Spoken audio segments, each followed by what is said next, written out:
요즘 물가가 많이 올라 생활하기가 퍽퍽해졌습니다. 식당이나 주점에서 소주가 5천원이 넘어 6천원, 7천원이 된다고 하니 친구에게 소주 한잔 하자고 하기도 부담스러워졌습니다. 그럼 물가는 복리로 올라갈까요? 아니면 단리로 올라갈까요? 물가는 복리로 올라갑니다. 그래서 내 예적금과 투자도 복리로 올라가야 효과적인 재테크가 됩니다. 요즘 복리로 주는 적금도 있습니다. 그렇지만 기간이 짧아서 효과가 그다지 크지 않습니다. 예적금이 최대한 복리의 효과를 발휘할 수 있는 방법에 대해 알게 되면 오늘 안전한 투자 효과를 볼 수 있게 됩니다. 예적금을 복리하는 방법에 대해서 자세하게 알려드리겠습니다. 복리 하는데 복리가 정확하게 어떤 것이고 어떤 효과가 있을까요? 두 개의 문제를 내보겠습니다. 첫 번째 문제는 1년에 새끼 한 마리를 낳는 고양이가 있다고 하겠습니다. 자, 그 새끼는 중성화 수술을 해서 손주 새끼를 낳을 수가 없다고 가정하겠습니다. 10년이 되면 모두 몇 마리로 불어나 있을까요? 엄마 고양이를 포함해서 11마리가 되겠죠. 증가율로 따지면 매년 100% 증가한 것입니다. 그럼 두 번째, 자, 새끼 고양이를 중성화 수술을 하지 않아서 새끼 고양이도 1년에 한 마리씩 새끼를 낳는다고 하면 자, 10년 후에는 모두 몇 마리가 될까요? 자, 쉽게 계산은 안 되죠? 자, 10년이 지나면 1024마리가 됩니다. 자, 여기서 중요한 것은 이 경우에도 연간 증가율이 몇 프로일까요? 자, 100%입니다. 11마리보다 훨씬 많은데 무슨 100%냐 할 수 있습니다. 자, 근데 이것도 100%가 맞습니다. 자, 이유는 앞에는 단리로 계산한 것이고 두 번째는 복리 출산으로 계산한 것입니다. 비율은 똑같이 100%지만 단리냐 복리냐에 따라서 굉장히 결과는 달라집니다. 자, 단리이자를 선택하느냐 복리이자를 선택하느냐에 따라서 자, 10년 후에 11마리 될지 1020마리가 될지 엄청난 차이가 납니다. 자, 물론 우리 재테크도 마찬가지입니다. 자, 이자를 계산하는 방식에는 두 가지가 있습니다. 자, 단리식과 복리식입니다. 단리식은 원금에만 이자가 계산되는 것이고 복리식 계산 방식은 원금뿐만 아니라 이자에도 이자가 계산됩니다. 자, 이해하기 쉽게 100만 원을 연 10% 금리로 은행에 2년 동안 예금한다고 하겠습니다. 단리식은 첫 해 이자 10만 원, 두 번째 해도 똑같이 10만 원을 받습니다. 복리식은 첫 해 이자 10만 원, 두 번째 해에는 이자 10만 원과 첫 해 이자 10만 원의 이자 1만 원까지 해서 이자로 11만 원의 이자를 받게 됩니다. 단리식 이자는 20만 원, 복리식 이자는 21만 원으로 차이는 불과 만 원밖에 차이가 나지 않습니다. 그 이유는 예금한 돈이 적고 기간이 짧아서 그렇습니다. 복리의 위력은 저축 금액이 많으면 많을수록 기간이 길면 길수록 기하급수적으로 차이가 나게 됩니다. 복리의 효과를 수치적으로 한번 보겠습니다. 만약에 1000만 원 정도를 7% 이자로 복리로 운영을 한다고 치면 자, 1년 차, 2년 차이는 크지 않지만 자, 10년이 지나갈수록 증가하는 속도가 달라집니다. 아인슈타인이 8대 불가사의라고 얘기한 게 복리죠.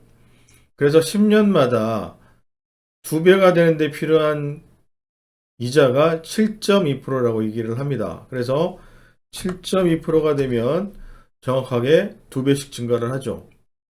그래서 우리가 저축을 하거나 운영을 할 때 복리가 굉장히 중요하다는 이야기입니다. 자, 그래서 빨리 하는 것과 자, 조금 늦게 하는 것과 어떤 차이가 있는지 한번 보겠습니다.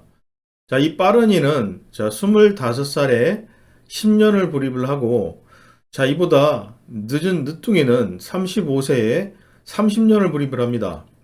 그래서 똑같이 1년마다 자, 복리이자 7%로 자, 500만 원씩 불입을 하게 되면 자, 65세가 됐을 때 불입하는 금액은 5천만 원이지만 자, 5억 6천이 만들어지고요. 자, 35세, 자, 10년 늦게 한 늦둥이는 자, 3배가 많은 1억 5천을 불입을 했지만 5억 똑같이 5억보다 자, 10년 먼저 한 10년만 불입한 빠른 이보다 적게 되는 거죠. 누적 수익률은 11배, 3배 정도 됩니다. 자, 이게 이렇게 차이가 나는 게 이 시간입니다. 시간. 누구나 부자가 되기 위한 첫 번째 비법은 이 시간을 무시하지 않는 겁니다. 그래서 하루라도 빨리 저축을 오랫동안 하는 사람이 승자가 되는 게임이죠. 그럼 현실에서 어떻게 예적금을 해서 복리 효과를 볼 것인가 하는 부분입니다. 자, 일반적으로 요즘에 보면, 자, 지금 영상을 찍는 이 시점보다는 상당히 이전이지만 11월 19일 날, 자, 4.2%, 자, 그 다음에 적금 8% 차이가 있었습니다.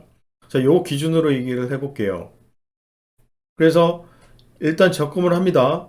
100만 원씩 적금을 하게 되면 만기가 되면 이자가 이렇게 45만 원이 돼서 1245만 원 수령하겠죠. 자, 그러면 이거를 다시 예금을 할까요? 예금을 할까요? 적금을 할까요? 자, 저의 영상들 보신 분은 자, 이거를 예금은 하는 게 아니라 적금에 예치를 하는 겁니다. 다시 이 돈을 가지고 적금에 예치를 한다는 거죠. 자, 이 적금에 예치를 하면 온전히 8%를 다 받을 수가 있습니다. 그래서 이거를 적금에 예치를 하게 되면 자, 매년 똑같이 적금을 하게 되겠죠. 그리고 이 적금이 만기된 거를 다시 적금으로 예치를 하게 되면 이 두 개를 합치면 2년 차에는 2,573만 원이 될 겁니다. 자, 이런 식으로 저축을 하게 되면 우리가 복리 저축을 할 수가 있는 거죠. 자, 이 부분이 이해가 안 되신다고 하면 제 영상 선납위원에 대한 저축 방법에 대해서 시청하시면 이해가 되실 겁니다. 자, 이렇게 저축을 하게 되면 우리가 복리 저축을 하게 됩니다. 복리의 효과를 알게 됐으니까 일찍 오랫동안 많이 저축하는 습관이 매우 중요하다는 것도 알게 되셨습니다. 기존 저축에다가 30만 원을 추가로 저축하기로 마음먹어 보십시오. 매일 만 원입니다. 매일 만 원씩만 더 저축을 추가하게 되면 나중에 목돈으로 돌아옵니다. 하루 1만 원 저축하겠다는 다짐과 습관을 가져보시면 좋을 것 같습니다. 가까운 거리는 걸어가든 커피는 봉지커피로 바꾸든 그래도 모자르면 앱테크 5개를 돌려서 어떻게든 하루 만 원을 저축해야 되는 의지가 필요할 것 같습니다. 남들보다 약간 다른 생각과 실천이 나중에는 큰 결과를 만들어냅니다. 일반적으로 복리는 투자형 상품이 대부분입니다. 주식, 펀드 또는 ETF 등등 말이죠.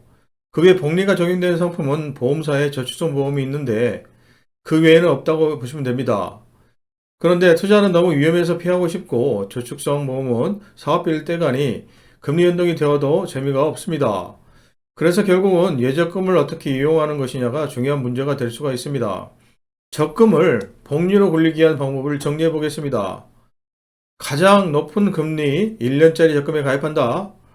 만기된 적금과 이자를 다시 가장 높은 금리를 주는 적금에 예치를 한다. 선납위원을 이용한 예금식 적금으로 연복리 예금을 하자는 것입니다. 영상에서 나온 엑셀 자료는 모두를 위해서 오픈해 두겠습니다. 연재크 네이버 카페에 들어오시면 다운받아 이용하실 수가 있습니다. 이렇게 예적금을 이용하면 복리이자를 만들 수가 있습니다. 기본적인 예적금부터 챙기지 않고 리스크가 큰 주식부터 하시면 안 됩니다. 물론 저축만 해서도 안 되겠죠. 지금은 예적금 금리가 정점이라 최대한 예적금을 이용하자는 것입니다. 그런데 반드시 향후 저금리 시대를 대비하셔서 투자도 병행하셔야 합니다. 투자도 남들이 이야기하는 것을 맹신하지 말고 직접 자신이 경험해야만 자기 것이 됩니다. 그래서 다음 영상에서는 연금 저축과 펀드에 대한 이야기를 해보도록 하겠습니다.